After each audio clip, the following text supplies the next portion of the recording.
सिर्फ सैयदा फातिमा अलैहिस्सलाम ही नहीं बल्कि नबी सल्लल्लाहु अलैहि वसल्लम की बीवियों ने भी आप सल्लल्लाहु अलैहि वसल्लम की वफात के बाद हजरत अबू बकर रज़ी अल्लाह तआला अन्हु से आप सल्लल्लाहु अलैहि वसल्लम की विरासत में से हिस्सा मांगा था।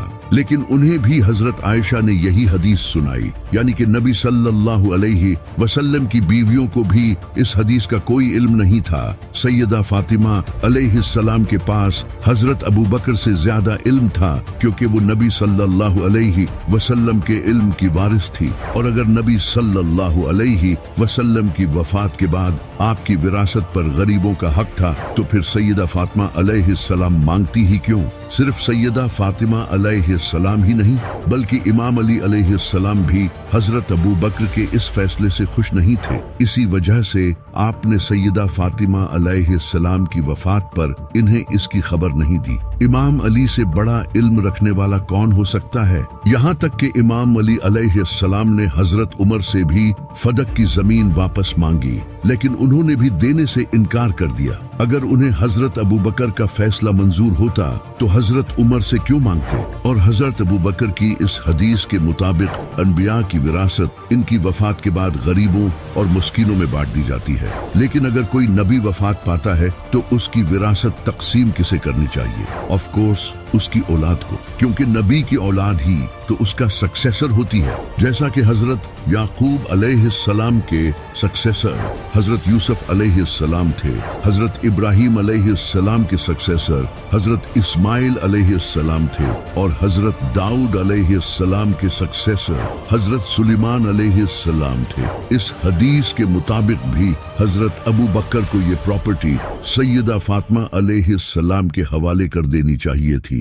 लेकिन अगर कुरान को देखा जाए तो इसमें तो कहीं ये नहीं लिखा कि अनबिया की मिरास नहीं होती। उल्टा हमें ऐसी कई आयात मिलती हैं जिनसे इशारा मिलता है कि अनबिया की विरासत होती है। जैसा कि कुरान में ये आयत मौजूद है जिसमें हजरत ज़िक्रिया अलैहिस्सलाम अल्लाह से दुआ करते हैं कि ऐ अल्लाह, तू मुझे एक बेटा अता कर जो मेरा वारिस बने। इसी तरह कुरान में तो साफ साफ ये बताया गया है कि इंसान की मौत के बाद इसकी जायदाद किस तरह तकसीम की जानी चाहिए। यहाँ भी कहीं नहीं लिखा कि अनबिया की कोई मीरास नहीं होती। चलो अगर मान भी लें कि नबी सल्लल्लाहु अलैहि वसल्लम की कोई मीरास नहीं थी और आपकी वफात के बाद आपकी प्रॉपर्टी गरीबों और मस्कीनों में तकसीम की जानी थी, तो फिर नबी सल्लल्लाहु अलैहि वसल्लम की बीवियां आप सल्लल्लाहु अलैहि वसल्लम की वफात के बाद आपके घरों में क्यों रही? उन घरों को भी तो गरीबों और मस्कीनों में तकसीम किया जाना था। यहाँ तक कि हजरत आयशा भी नबी सल्लल्लाहु अलैहि वसल्लम के ही घर में अपनी वफात तक रही। इन घरों को तकसीम क्यों नहीं किया गया?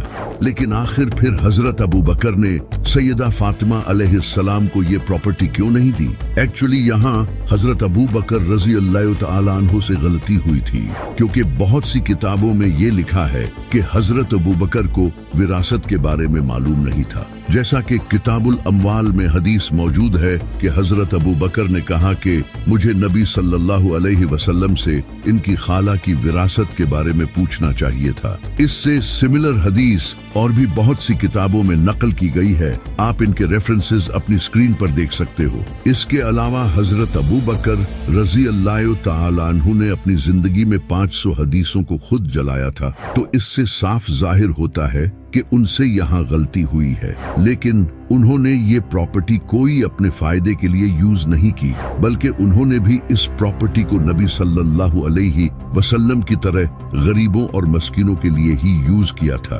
हजरत अबू बकर को फदक की प्रॉपर्टी सैयदा फातिमा अलैहिस्सलाम को दे देनी चाहिए थी, क्योंकि अगर वो ये सैयदा फातिमा अलैहिस्सलाम के हवाले कर देते तो बनो उम्मिया कभी भी इस प्रॉपर्टी को अपने फायदे के लिए यूज नहीं कर पाते, क्योंकि मेरी रूहानी माँ सैयदा फातिमा अलैहिस्सलाम हमेशा सच्ची और हक पर थी।